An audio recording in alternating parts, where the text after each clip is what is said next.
Welcome to the Do Zone, where entrepreneurs go to get things done. I'm your host, Josh Thomas. You can find me on all social media at JT Literally. Each week, I bring on experts from a variety of backgrounds to share their secrets on how to optimize performance so you can take massive action and crush your goals. Speaking of optimizing performance, we now have trained AI assistants to help you close more sales, reduce your labor costs up to 90%, and free up your time for higher value tasks. To learn more, go to anabots.ai. Once again, that's anabots.ai. Today's guest is Sean Campbell. Sean has been training, mentoring, and educating all his life. An exceptionally well-regarded conference speaker and author, Sean has delivered talks for Fortune 50 companies and top-tier conferences. He has also been the author of several books on technical and business topics. Sean, welcome to the Do Zone. Tell us something you believe is the key to getting things done that most people wouldn't think of. Read stuff you disagree with. Um, Oh, you went there. nobody does that. No, nobody does that anymore, right? Um, the minute we feel turned off by a news channel, we tell our friends not to watch it. The minute we feel like a page in a book isn't resonating with us, there's a lot of people who don't finish a book. I'm somebody who always finishes a book, but like I know plenty of people who don't. If you look at the media streams that you have, even on a business standpoint, like, what do you follow, Substacks, blogs, and etc. You'll find a lot of times there's things that kind of reinforce where you're at, right? And Echo chambers. yeah, and I think the biggest way to accelerate what you're doing is to be exposed to stuff that really, really makes you think, is there a whole better way to do this? But the only way to do that is consciously, right? Because it's so easy to just fall into the trap of consuming things that kind of make me feel good, kind of like junk food wise, right? And and I don't know if we've ever had an era where it's so strong in our ability to consume junk food that way, right? Like, I mean, if you just want to watch bad mid 80s movies all day long, and I bring this up because I was just introducing my son to one of the over lunch, actually, because I still sometimes have my kids are nearly adulted now. They're 21 and 19, but they're still at home. So I'll go up there and have lunch with them. And sometimes we're watching a show or whatever. And in Amazon Prime popped up Iron Eagle, which is an incredibly bad movie from the 80s. But it was also like if you're a high school kid in the 80s, you're like, I could fly F-16 too, can't I? And put a tape deck on my leg. I mean, if no one knows what that reference is, just go watch the trailer. Yeah. But Oh, like, um, speaking of my but you could soul. literally right, yeah, you could literally trap yourself in just watching mid 80s movies from 84 to 87, like if that's what you wanted. We've never had that before. We've never had an ability to be that locked in on content, media, business thoughts, insights. And so that's what I do. I just go read stuff I disagree with. And I don't always agree with it at the end, but I do feel like I'm always changed. So, I mean, That's my biggest piece of advice. Go ahead. Yeah. yeah, no, let's dive into that because this is I've recorded almost 250 episodes of this podcast, and I always ask that question at the beginning, and nobody's ever said that. I've always gotten variations of other things, but nobody's ever said that. And if you really dissect it, you're right. We live in echo chambers. If you're a conservative person, you surround yourself with other people that talk about conservative stuff, and vice versa. But why do you do it? Do you do it because you feel like you're right? Do you do it because you're looking for that chemical reward of confirmation? Like, yeah, I'm around people that think like me. If you go even deeper than that, you might even say, well, it actually costs me more energy to process information that I don't necessarily agree with. Like, why am I spending my energy on this other opinion here when it doesn't match my opinion? It's like, oh, what a waste of time. It's interesting that you mention this because most people won't read stuff or listen to things that they don't agree with. They'll just shut it down and keep moving. Why? Well, one thing, just, and I'll answer the why in a minute, but yeah, and the algorithms make it hard for us, right? I mean, whether it's the Facebook like button, or whatever, uh, we the platforms we use to consume information are also tuned to just give us more and more of what we like, right? You know, if you just watch mid-'80s movies, eventually Amazon just shows you mid-'80s movies, right? You don't see anything else. Right. And so it's not even sometimes just a willingness. I think at some point you're just in a little bubble that the machine is giving you, right? And then you're trapped in a whole nother way. But I think everything you said I would agree with. Like there's an issue of personal relationship. There's an issue of comfort. There's an issue of effort. Um, I think really what it is though is if you were to summarize a bit of that, it's the ability to live in tension, right? I think it's a productive tension. I think I learn a lot from it. To paraphrase something I heard in a sermon once, because I'm a Christian, right? I heard this guy say, um, I'm paraphrasing this, so I might get it slightly wrong, but he said, Okay. Christians might suffer from two fatal flaws. One, being so much of the world that they have nothing to say, right? They've lost the Christian values or beliefs that are part of being a Christian, or they're so set apart from the world that they have no one to say anything to, Mm. right? Um, because missional activity, for example, assumes you're talking to people who are different than you. I mean, by definition, right? And Mhm. so I think there's just a huge tension you have to be willing to sit at. And I think for me, the reason why it was never maybe as much of an issue is I've said for years, like I came to realize probably my, key thing about me, like genetically, like genetic striping is a personality, right? If you saw this, like if you could see inside my personality, there'd probably be like a sentence there that would says, pathologically incapable of learning something without wanting to teach it. uh, all my hobbies have always been like the minute I learn something, I'd like to kind of teach it and help everybody else know. But, you know, that always made me kind of educate myself on all the different perspectives before I could kind of like finalize what I wanted to teach.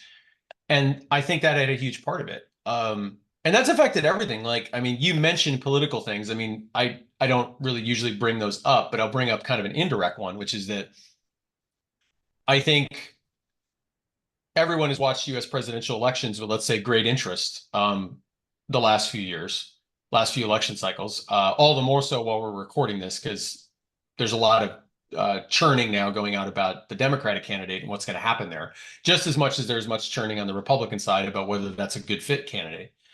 And I think what's really interesting about that is, I looked at it after the last election and I said, I'd like to learn a lot more about the presidency. So I'm going to go read a biography of every US president.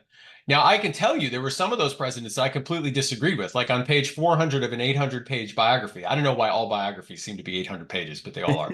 Well, I mean, it's a long Um, life, there's a lot to it's a talk. long life, but they don't have to be 800 pages, right? And so, 400 would do it justice, just fine. Yeah, yeah, Um, but there was plenty of moments where I'm like, gosh, I don't really like this guy, yeah. or I don't really like these policies. I don't like where the country's at this point in its evolution, right? Did we really do that? Like, oh my God, I can't believe we did that. And Yeah. but you're exposed to a whole raft of political philosophies when you go through that, right? And it was one of the coolest things I ever did, honestly.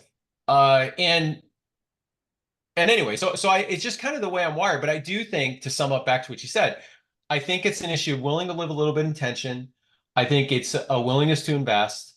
Um, and I will say the point you raised that's probably worth really hitting one more time, like with a little more depth, is you do have to navigate that on a personal friendship relationship level, and all the more so even in a business environment, right? Because you're going to have to find people who are okay with you saying things that are contrary, to maybe like what your friend group believes, right?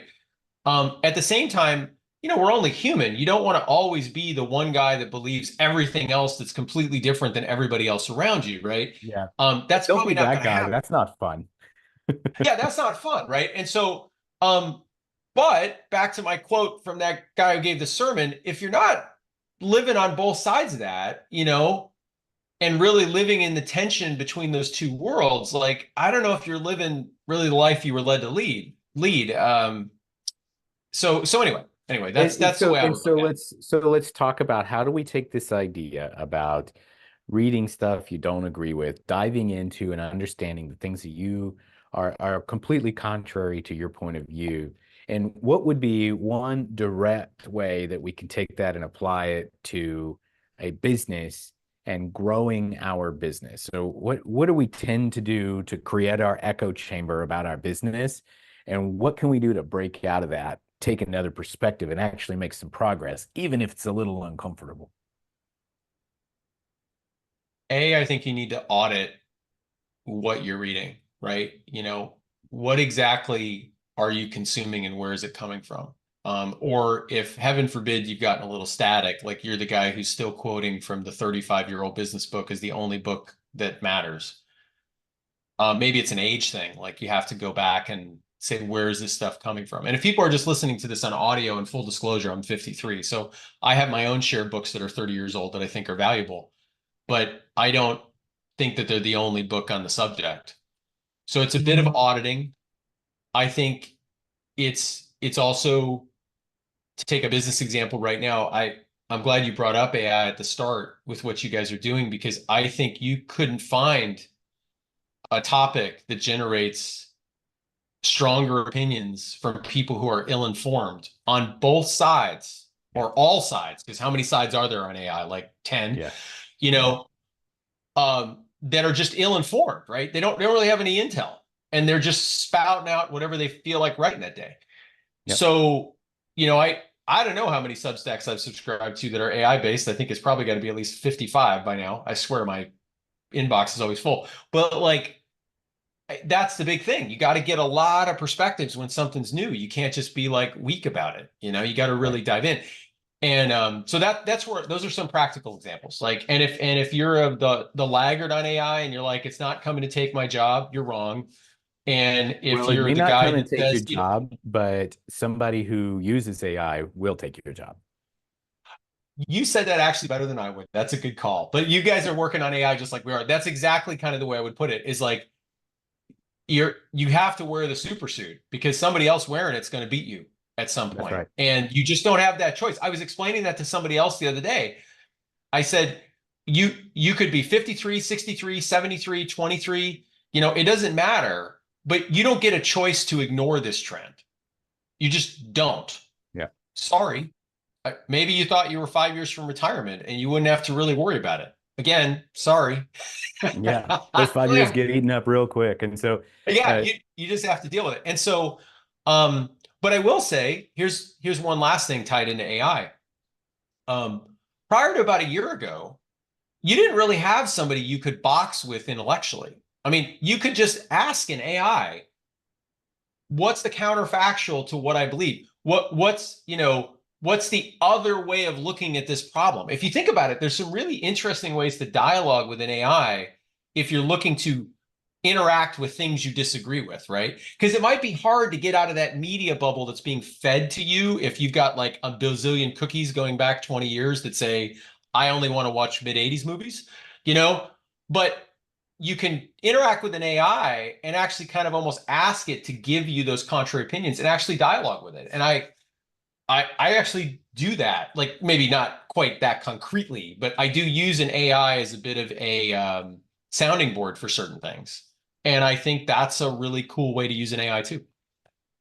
so Sean, where can we go to learn a little bit more about what you're doing and connect with you? Cascade Insights. So I'm the CEO of Cascade Insights, like you mentioned earlier. Um, if you search Sean Campbell and Cascade Insights, you'll find me. I think if you search just Sean Campbell, I'm somewhere on the first page next to some actor, a hockey player, and I think now a politician somewhere. But I'm still on page one, so I guess that's an accomplishment. You got that going. Anyway, so yeah, but I'm always happy to talk to people at any time. So just reach out to me directly. My email is sean@cascadeinsights.com if folks want to do that. Very well. Thanks everybody for joining us. We're going to wrap up on this episode of the Do Zone. And very thanks for our guest, Sean Campbell from Cascade Insights. You can learn more and contact him directly at cascadeinsights.com. This episode, I want to make sure that you guys knew this episode is brought to you by Iron Eagle 4, starring Lou Gossett Jr., best movie ever made, according to 15-year-old me. So Thanks again for that memory there, Sean. Appreciate you. Whether you're on your morning commute in the gym or somewhere out in the field, snap a selfie, tag me at JT Literally. Show me what you do while you're in the do zone. And one more time, if you're looking to boost sales, cut costs, and free up your time for higher value tasks, Anabots will build a custom AI assistant for your business so you can get more done in less time. Learn more at anabots.ai. Hey, that's it for this episode. Let's get to work. Hey, thanks for listening to the Do Zone podcast. If you're running a service-based business that's looking to grow this year, let's talk about how we can slingshot you into momentum with a quick injection of cash and sales.